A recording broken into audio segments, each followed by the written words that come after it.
Hello दोस्तों, आज की हमारी कहानी है मन्नत। कुछ दिन पहले पता है वो पड़ोस वाली सविता क्या बता रही थी। मुझे कहाँ से पता होगा, तुमसे बोला तो तुम जानो। नरेश ने कहा, अनीता तुम अपने व्यंग बाण हर समय चला दिया करो, ये भी नहीं कि जरा देख लो कि सामने वाले की बातों में कितनी गंभीरता है। नरेश, अच्छा भगवान गलती हो गई, बताओ क्या कहना है। अनीता, सविता बता रही थी कि उसकी नंद के कई साल से संतान नहीं थी। फिर वो फलां शहर से कोई 20-25 किलोमीटर आगे किसी गांव में टेकरी पर हरसिद्धि माता का मंदिर है, वहाँ गई थी। कहते हैं वहाँ मन्नत पूरी होती है, हम भी जाकर आए क्या। नरेश, अच्छा तुम्हें बस मन्नत पूरी हो जाए इसलिए जाना है। साधारणत ऐसा कोई मनुष्य नहीं होगा जिसके पास कोई इच्छा न हो जिसे वह पूरा करना चाहता हो। जब उसे पता चले कि फलां जगह जाने से वह इच्छा पूरी भी हो जाएगी तो बेचारा भला मनुष्य वहां जाने से क्यों चुकने लगे। इससे अच्छा मार्केटिंग का तरीका कोई हो भी नहीं सकता। मन्नत पूर्ति के नाम पर कुछ भी आसानी से बिक सकता है। बड़े धार्मिक लोग हैं, अपने देश के भगवान के नाम पर किसी तर्क के लिए अपने दिमाग में स्थान नहीं रखते। बस मन्नत पूरी हो जाए तो काहे का तर्क और काहे का वितर्क। नरेश का तो यही मानना था। अनीता, इनसे तो बस बहस करवा लो, सारी दुनिया कह रही है, पर वो सब तो बेवकूफ है। भगवान ने सारी समझदारी का ठेका तो बस इन्हें ही दे दिया है। स्त्रीहट और बालाहट के आगे भला किसकी चलती है। नरेश को तो अनुमति देनी ही थी। अगले रविवार को जाना तय हुआ। नरेश और अनीता की बच्ची बबली बड़ी खुश थी कि अगले रविवार को हम घूमने जाने वाले हैं। बच्चों को क्या मतलब कि कहाँ जाना है, उनके लिए तो बाहर जाना मतलब मनोरंजन है। क्योंकि बबली के लिए अभी तक बाहर जाने का अनुभव केवल नानी के घर जाने का था, लेकिन इस बार तो नानी के घर की तरह किसी बड़े शहर थोड़े जाना है, जहाँ जाते ही सादर सत्कार और मेहमान नवाजी शुरू हो जाती है। नरेश का सोचना तो यही था कि बबली को ले जाकर क्या करेंगे। परेशानी ये थी कि बबली के दादा दादी भी गांव गए हुए थे, तो इसे कहाँ छोड़कर जाएं, इसलिए मजबूरी में साथ ले जाना पड़ा। रविवार को सुबह 10 बजे की ट्रेन थी, टिकट भी लेना था, सो थोड़ा जल्दी ही 9:45 तक स्टेशन पर पहुंच गए। 4 नंबर प्लेटफॉर्म पर ठीक 10 बजे ट्रेन आ गई। भारतीय रेल जब समय पर आई तो बड़ा सुकून सा महसूस होता है। इसकी वजह है कि हम हमेशा उसकी समयबद्धता को लेकर आशंकित रहते हैं और उसके देरी से आने के बुरे अनुभव तो हमारे जहन में है ही। जनरल डब्बे में चढ़े और गनीमत रही कि सीट भी जल्द ही मिल गई। ट्रेन में ज्यादा भीड़ नहीं थी। संयोग से हमारे पास वाली सीट पर बैठे सज्जन जो कि शिक्षक थे और उनकी पत्नी भी उसी मन्नत सिद्धि वाली जगह जा रहे थे।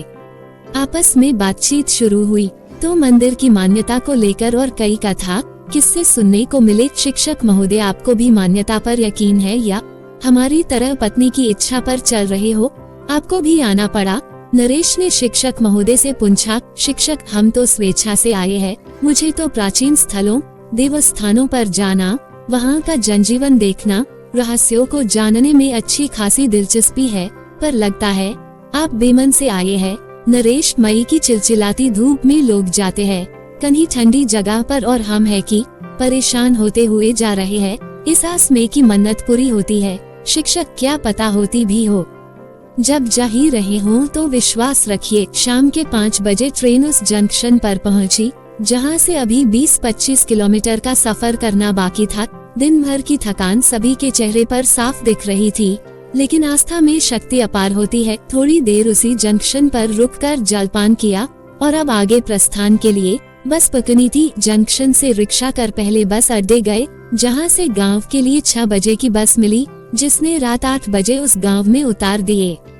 नरेश को अब बबली को गोद में लेना पड़ा। बेचारी बच्ची खुद पछता रही होगी कि वो यहाँ क्यों आ गई। यात्रा का इतना कठिन अनुभव उसने पहली बार किया है, वरना हर छुट्टियों में नानी के घर जाती, जो मात्र 2 घंटे का रास्ता है। उसमें भी स्टेशन पर ही मामा तैयार खड़े मिलते थे। ये गांव वैसा नहीं था जैसे आप आम हिंदुस्तान के गांव की कल्पना करते हैं। यहाँ बिजली भी थी, रहने की व्यवस्था भी अच्छी थी। बड़े बड़े होटल भले न हों पर धर्मशालाएं अच्छी थी। रोडें भी टूटी फूटी नहीं थी। और परिवहन व्यवस्था भी ठीक थी। बस से उतरते ही एक व्यक्ति रिक्शा लेकर आया और कहा मंदिर जाना है। नरेश ने हमें उत्तर दिया। रिक्शे वाले ने अपना ग्राहक भांप कर बोला कि अब तो मंदिर सुबह ही जाना होगा, चलिए आपको मंदिर के पास ही एक धर्मशाला तक छोड़ दूं, सुबह वहीं से मंदिर चले जाइएगा। नरेश कितने रुपये लोगे? साहब वैसे तो 100 रुपये लेते हैं, पर आप 80 दे दीजिएगा। ये कहते हुए रिक्शे वाले ने अपने व्यापारिक कौशल का परिचय दिया। अरे भाई अब क्या सोचना, चलो बस अब तो शरीर आराम मांग रहा है, कहकर शिक्षक महोदय ने सहमति जाता दी। शहरों का वातावरण गांवों से कई ज्यादा प्रदूषित होता है। बड़ी बड़ी इमारतों ने ऐसा कब्जा जमा रखा है कि पेड़ पौधे तो दिखाई नहीं देते। हाँ, बस दिखावट के लिए छोटे छोटे गमले रख लिए जाते हैं, जिन्हें देख गालिब की बात याद आती है। दिल बहलाने को गालिब ख्याल अच्छा है। जहाँ शहर में कूलर एसी में भी आदमी को चैन नहीं मिल रहा, वहीं गांव में छत पर ही क्या हवा चल रही है, आनंद आ रहा है न शिक्षक साहब। कहते हुए नरेश ने शिक्षक महोदय की ओर नजरें घुमाई। शिक्षक महोदय, गांवों में आज भी परिवेश प्रकृति से जुड़ा हुआ है, जो आनंद यहाँ है वो और कहीं नहीं है। सबने छत पर ही अपनी अपनी खाट बिछा ली और थकान तो इतनी कि तुरंत नींद भी आ गई। सुबह ज्यों ही नरेश की आंख खुली, सामने चाय लिए अनीता खड़ी थी। आज वास्तव में बहुत अच्छी नींद आई, नरेश ने कहा। अनीता ने चाय का प्याला आगे बढ़ाते हुए आदेशात्मक स्वर में बोला, तो अब जल्दी से नहा भी लो, फिर दर्शन के लिए भी जाना है। 9 बजे तक सभी तैयार हो गए, बस अब निकलना था। मंदिर पैदल दूरी पर ही था। नरेश द्वारा नाश्ते के लिए पूछने पर अनीता ने बताया कि पहले दर्शन कराते हैं, फिर खाना पीना कर लेंगे, पर बबली को रास्ते में कुछ खिला देंगे। बाजार से चलो, जैसा तुम ठीक समझो। उनके साथ नरेश ने अपनी सहमति व्यक्त की। रास्ते में बबली ने कचौरी खाई, बाकी किसी ने कुछ नहीं लिया। कोई 5 मिनट की पैदल यात्रा के बाद वह स्थान आया जहां से अब पहाड़ी का रास्ता तय करना था। हालांकि सीढ़ियां थी जो मंदिर तक जाती थी, करीब 300 सीढ़ियां होंगी। नारियल, लड्डू, धूप, दीप, सिंदूर, फूलों से सजी थालियां, जिसकी 50 रुपये कीमत थी, ऐसी 2 थालियां ली और मंदिर तक पहुंचने के अंतिम पड़ाव की यात्रा शुरू की गई। कुछ 50 सीढ़ियों के बाद नरेश को बबली को गोद में उठाना पड़ा। मंदिर के पट 9 बजे खुलते थे और खुलते ही अथाह भीड़ दर्शन को बेताब रहती। बाजार में खाने पीने की दुकानें हो या कपड़ों की सेल, खेल खिलौने हो या जूते चप्पलों की दुकान, पूजन सामग्री की हो या मिठाई की, हर जगह लोग ही लोग दिखाई देते। ये अत्यंत व्यस्त बाजार था। जैसे जैसे सीढ़ियों पर चढ़ते जा रहे थे, ऊंचाई बने के कारण नीचे स्थित पूरा बाजार स्पष्ट दिखने लगा था। मंदिर के अंदर भक्तों का तांता लगा हुआ था, पर मंदिर के अंदर व्यवस्थाएं सुचारू होने के कारण दर्शन के लिए कोई परेशानी का सामना नहीं करना पड़ा। दर्शन के बाद बाहर आते ही नरेश ने शिक्षक महोदय के समक्ष एक सवाल रख दिया कि क्या लगता है आपको यहाँ मन्नतें पूरी होती हैं? शिक्षक महोदय बड़ी विनम्रता से बोले कि पूरे गांव की अर्थव्यवस्था इसी मंदिर के भरोसे है।